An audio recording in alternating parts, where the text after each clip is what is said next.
Hi hello ನಮಸ್ಕಾರ ಎಲ್ಲರಿಗೂ. So ಇವತ್ತು ನಾನು ಜಾಬ್ ಅಪ್ಡೇಟನ್ನು ತೆಗೆದುಕೊಂಡು ಬಂದಿದ್ದೀನಿ ಫ್ರೆಂಡ್ಸ್. ಹೌದು, ಇದು ಬ್ಯಾಂಕ್ ರಿಕ್ರೂಟ್ಮೆಂಟ್ ಆಗಿದೆ.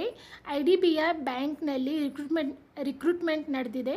ಸೊ ಹಾಗಾಗಿನೇ ಈ ಒಂದು ನೋಟಿಫಿಕೇಷನ್ ಬಂದುಬಿಟ್ಟು March 1, 2026ಗೆ ಈ ನೋಟಿಫಿಕೇಷನ್ ಬಂದು ಯಾರೆಲ್ಲ ಇನ್ನೂವರೆಗೆ IDBI ಬ್ಯಾಂಕ್ ಅರ್ಜಿಯನ್ನು ಸಲ್ಲಿಸಿಲ್ಲ, ಸೊ ಈ ಒಂದು ವಿಡಿಯೋನ ನೋಡಿಬಿಟ್ಟು ನೀವು ಅರ್ಜಿಯನ್ನು ಸಲ್ಲಿಸ್ಬೋದು. ಕ್ರೈಟೀರಿಯಾ ಏನಾಗಿದೆ, ಹಾಗೆಯೇ ಏಜ್ ಎಷ್ಟಾಗಿರಬೇಕು ಮತ್ತು ಕ್ವಾಲಿಫಿಕೇಷನ್ ಏನಾಗಿರಬೇಕು, ಹಾಗೆಯೇ ಅರ್ಜಿ ಸಲ್ಲಿಸುವಂಥ ವಿಧಾನ ಮತ್ತು ನಿಮ್ಮ ಒಂದು ಆನ್ಲೈನ್ ಟೆಸ್ಟ್ ಯಾವೊಂದು ಡೇಟ್ಗಿದೆ, ಸೊ ಎಲ್ಲ ಡೀಟೇಲ್ ಇನ್ಫಾರ್ಮೇಷನನ್ನು ಕೊಡ್ತಾ ಇದ್ದೀನಿ ಫ್ರೆಂಡ್ಸ್. ಹಾಗಾಗಿ ವಿಡಿಯೋನ ಸ್ಕಿಪ್ ಮಾಡದೆ ಕೊನೆವರೆಗೂ ನೋಡಿ.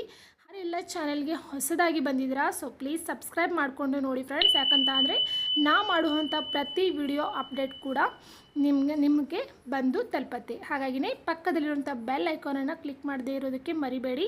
ಬನ್ನಿ ಸ್ಟಾರ್ಟ್ ಮಾಡೋಣ. Assistant manager and junior assistant manager 2026-27 notification out 1300 vacancies. ಹೌದು ಫ್ರೆಂಡ್ಸ್, IDBI ಬ್ಯಾಂಕ್ನಲ್ಲಿ ರಿಕ್ರೂಟ್ಮೆಂಟ್ ನಡೆದಿದೆ. ಅದು ಕೂಡ ಅಸಿಸ್ಟೆಂಟ್ ಮ್ಯಾನೇಜರ್ ಮತ್ತು ಜೂನಿಯರ್ ಅಸಿಸ್ಟೆಂಟ್ ಮ್ಯಾನೇಜರ್ ಹುದ್ದೆಗಳಿಗೆ.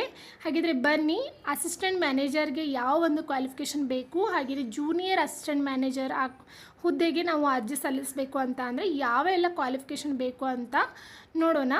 ಅದಕ್ಕೂ ಮೊದಲು ಇಲ್ಲಿ ಒಂದು ಕ್ಲಿಯರ್ ಆಗಲಿ ಫ್ರೆಂಡ್ಸ್, 2 ಪೋಸ್ಟ್ಗಳಿಗೆ ರಿಕ್ರೂಟ್ಮೆಂಟ್ ನಡೆದಿದೆ. Assistant manager grade A post, ಹಾಗೆಯೇ junior assistant manager grade O post. Total vacancy ಬಂದುಬಿಟ್ಟು 1300 ವೇಕೆನ್ಸಿಗಳಿವೆ.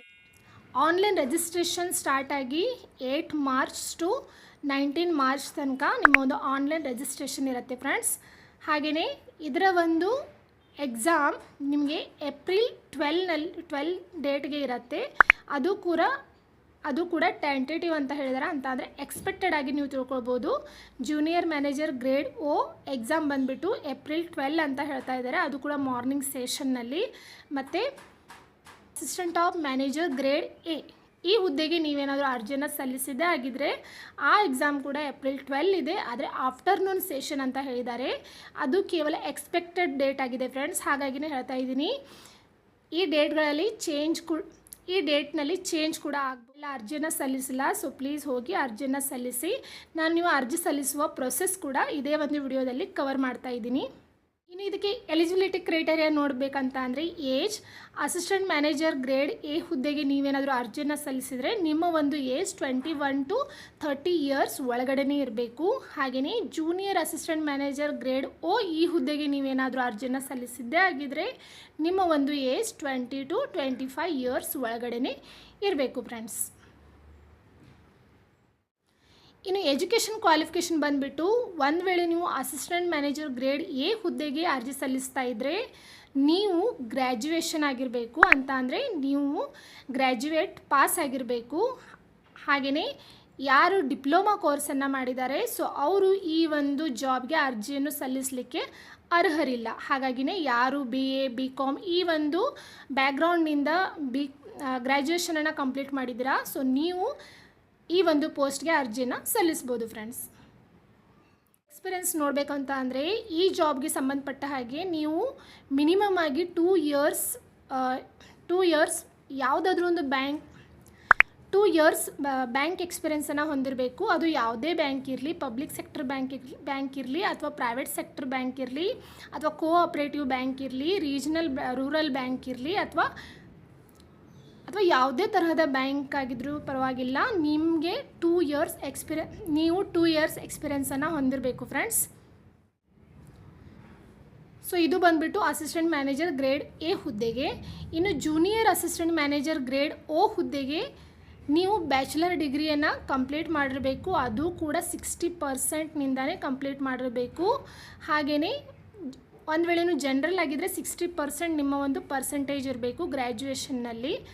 ಹಾಗೆಯೇ EWS ಆ್ಯಂಡ್ OBC ಕ್ಯಾಂಡಿಡೇಟ್ ನೀವು ಯಾರಾದರೂ ಅರ್ಜಿಯನ್ನು ಸಲ್ಲಿಸ್ತಾ ಇದ್ದರೆ ನಿಮ್ಮ ಒಂದು ಗ್ರ್ಯಾಜುಯೇಷನ್ನಲ್ಲಿ ನೀವು 55% ತೆಗೆದುಕೊಂಡಿರಬೇಕು. ಹಾಗೆಯೇ SC ST PWBD ಕ್ಯಾಂಡಿಡೇಟ್ಸ್ ಇವರೆಲ್ಲರಿಗೂ ಕೂಡ 55% ಮಸ್ಟ್ ಅಂತ ಹೇಳಿದ್ದಾರೆ. ಹಾಗೆಯೇ ನೀವು ಗ್ರ್ಯಾಜುಯೇಷನನ್ನು ಯಾವುದಾದ್ರೂ ಒಂದು ಅಪ್ರೂವ್ಡ್ ಆಗಿರುವಂಥ ಗೌರ್ಮೆಂಟ್ ಯೂನಿವರ್ಸಿಟಿಯಿಂದನೇ ನೀವು ಗ್ರ್ಯಾಜುಯೇಷನನ್ನು ಕಂಪ್ಲೀಟ್ ಮಾಡಿರಬೇಕು ಫ್ರೆಂಡ್ಸ್. ನೀವು ಡಿಪ್ಲೊಮಾ ಅಷ್ಟೇ ಮಾಡಿ ಈ ಒಂದು ಜಾಬ್ಗೆ ಅರ್ಜಿಯನ್ನು ಸಲ್ಲಿಸಿದರೂ ಕೂಡ ನಿಮ್ಮ ಒಂದು ಅರ್ಜಿಯನ್ನು ಇಲ್ಲಿ ಕನ್ಸಿಡರ್ ಮಾಡುವುದಿಲ್ಲ ಫ್ರೆಂಡ್ಸ್. ಆಗುವ ಚಾನ್ಸಸ್ ಇರುತ್ತೆ. ಹಾಗಾಗಿ ಬ್ಯಾಚುಲರ್ ಡಿಗ್ರಿಯನ್ನು ಯಾರು ಹೊಂದಿದ್ದೀರಾ ಅಂತ ಅಂದರೆ ಯಾರು ಗ್ರ್ಯಾಜುಯೇಷನನ್ನು ಕಂಪ್ಲೀಟ್ ಮಾಡಿದ್ದೀರಾ ಸೊ ಅವರು IDBI ಬ್ಯಾಂಕ್ ಅರ್ಜಿಯನ್ನು ಸಲ್ಲಿಸ್ಬೋದು. ಇನ್ನು ಸೆಲೆಕ್ಷನ್ ಪ್ರೊಸೆಸ್ ನೋಡಬೇಕು ಅಂತ ಅಂದರೆ ಬ್ಯಾಂಕ್ ಅಂತ ಅಂದರೆ ಒಂದು ಎಕ್ಸಾಮ್ ಇರುತ್ತೆ. ಸೊ ಆನ್ಲೈನ್ ಟೆಸ್ಟ್ ಇರುತ್ತೆ. ಅದಾದ ನಂತರ ನಿಮ್ಮೊಂದು ಆನ್ಲೈನ್ ಟೆಸ್ಟ್ನಲ್ಲಿ ನೀವು ಪಾಸ್ ಆದರೆ ಡಾಕ್ಯುಮೆಂಟ್ ವೆರಿಫಿಕೇಷನ್ ಇರುತ್ತೆ, DV ಇರುತ್ತೆ. ಅದಾದ ನಂತರ ಪರ್ಸ್ನಲ್ ಇಂಟರ್ವ್ಯೂ ಇರುತ್ತೆ ಫ್ರೆಂಡ್ಸ್. ಅದಾದ ನಂತರ ಮೆಡಿಕಲ್ ಟೆಸ್ಟ್ ಕೂಡ ಇರುತ್ತೆ. ಇನ್ನು ಎಕ್ಸಾಮ್ ಮಾರ್ಕ್ಸ್ ಬಂದುಬಿಟ್ಟು ಆನ್ಲೈನ್ ಟೆಸ್ಟ್ 120 ಮಿನಿಟ್ಸ್ ಇರುತ್ತೆ. ಹಾಗೆಯೇ ಟೋಟಲ್ ನಂಬರ್ ಆಫ್ ಕ್ವಶನ್ ನಿಮಗೆ 200 ಕ್ವಶನ್ಸ್ ಇರುತ್ತೆ ಫ್ರೆಂಡ್ಸ್. ಅಂತ ಅಂದರೆ ಟೋಟಲ್ ಆಗಿ 200 ಕ್ವಶನ್ ಇರುತ್ತೆ. ನಿಮಗೆ ಟೈಮಿಂಗ್ ಬಂದುಬಿಟ್ಟು ಕೇವಲ 120 ಮಿನಿಟ್ಸ್ ಅಷ್ಟೇ ಇರುತ್ತೆ ಆನ್ಲೈನ್ ಟೆಸ್ಟನ್ನು ಕ್ರ್ಯಾಕ್ ಮಾಡೋದಕ್ಕೆ. ಯಾವ ರೀತಿಯಾಗಿ ಪ್ರಿಪೇರ್ ಆಗಬೇಕು ಅಂತ ಕೊಟ್ಟಿದ್ದಾರೆ ಫ್ರೆಂಡ್ಸ್. ನೋಡಿ ಇಲ್ಲಿ logical reasoning and interpretation. So ಇದರಲ್ಲಿ ನಂಬರ್ ಆಫ್ ಕ್ವಶನ್ 60 ಇರುತ್ತೆ. ಮ್ಯಾಕ್ಸಿಮಮ್ ಮಾರ್ಕ್ಸ್ ನಿಮಗೆ 60ನೇ ತೊಗೊಳ್ಬೇಕಾಗತ್ತೆ. ನಿಮ್ಮ ಹತ್ರ ಟೈಮ್ ಇರುತ್ತೆ ಫ್ರೆಂಡ್ಸ್. ಇನ್ನು ಇಂಗ್ಲೀಷ್ ಲ್ಯಾಂಗ್ವೇಜ್ ಬಗ್ಗೆ ನೀವು ಸ್ವಲ್ಪ ನಾಲೆಜನ್ನು ಹೊಂದಿರಬೇಕು. ಅದಾದ ನಂತರ quantitative aptitude and general economy banking awareness ಅಂದರೆ ಬ್ಯಾಂಕಿಂಗ್ ಬಗ್ಗೆ ಸ್ವಲ್ಪ ಕ್ವಶನ್ಗಳಿರುತ್ತೆ. ಸೊ ಆ ಕ್ವಶನ್ಗಳ ಬಗ್ಗೆ ಕೂಡ ನೀವು ಅವೇರ್ನೆಸ್ ಹೊಂದಿರಬೇಕು ಫ್ರೆಂಡ್ಸ್.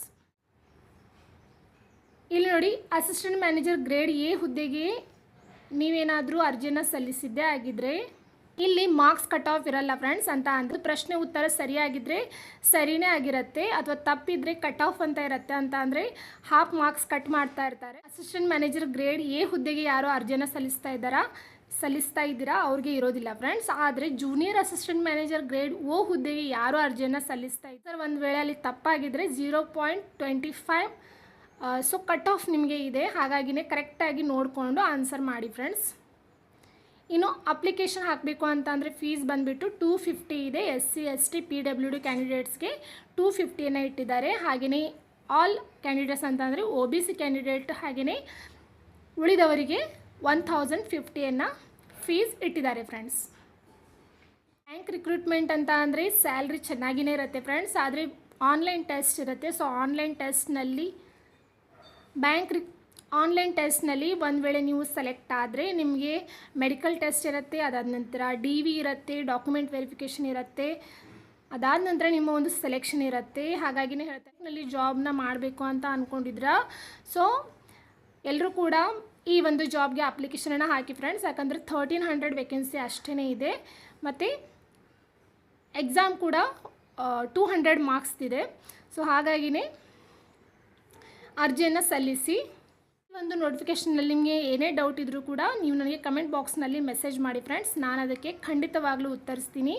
ಮತ್ತು ಈ ವಿಡಿಯೋ ನಿಮಗೆ ಸ್ವಲ್ಪವಾದರೂ ಇನ್ಫಾರ್ಮೇಟಿವ್ ಅಂತ ಅನಿಸಿದ್ರೆ ಪ್ಲೀಸ್ ಒಂದು ಲೈಕ್, ಶೇರ್ ಹಾಗೆ ಕಮೆಂಟ್ ಮಾಡೋದನ್ನು ಮರಿ. ಒಂದು ಚಾನಲ್ನಲ್ಲಿ ನಿಮಗೆ GDSಗೆ ಸಂಬಂಧಪಟ್ಟಂತಹ ಎಲ್ಲ ಅಪ್ಡೇಟ್ಸ್ಗಳಾಗಿರ್ಬೋದು, ಹಾಗೆಯೇ ಯೂಟ್ಯೂಬ್ ರಿಲೇಟೆಡ್ ಆದಂತಹ ಅಪ್ಡೇಟ್ಗಳಾಗಿರ್ಬೋದು, ಹಾಗೆಯೇ ಗೌರ್ಮೆಂಟ್ ಹಾಗೆಯೇ ಪ್ರೈವೇಟ್ ಜಾಬ್ ಅಪ್ಡೇಟ್ಗಳಾಗಿರ್ಬೋದು, ಎಲ್ಲ ಒಂದು ಇನ್ಫಾರ್ಮೇಷನ್ ಜೆನ್ಯೂನ್ ಆಗಿಯೇ ಇದೇ ಒಂದು ಚಾನಲ್ನಲ್ಲಿ ಸಿಗುತ್ತೆ ಫ್ರೆಂಡ್ಸ್. ಹಾಗಾಗಿ ಚಾನಲ್ಗೆ ಸಪೋರ್ಟ್ ಮಾಡ್ತಾ ಇರಿ ಅಂತ ಹೇಳ್ತಾ ಮುಂದೆ ಇಂತಹದೇ ಹೊಸ ಅಪ್ಡೇಟ್ ಜೊತೆ ಮತ್ತೆ ಬರ್ತೀನಿ. ಅಲ್ಲಿವರೆಗೂ ಬಾಯ್.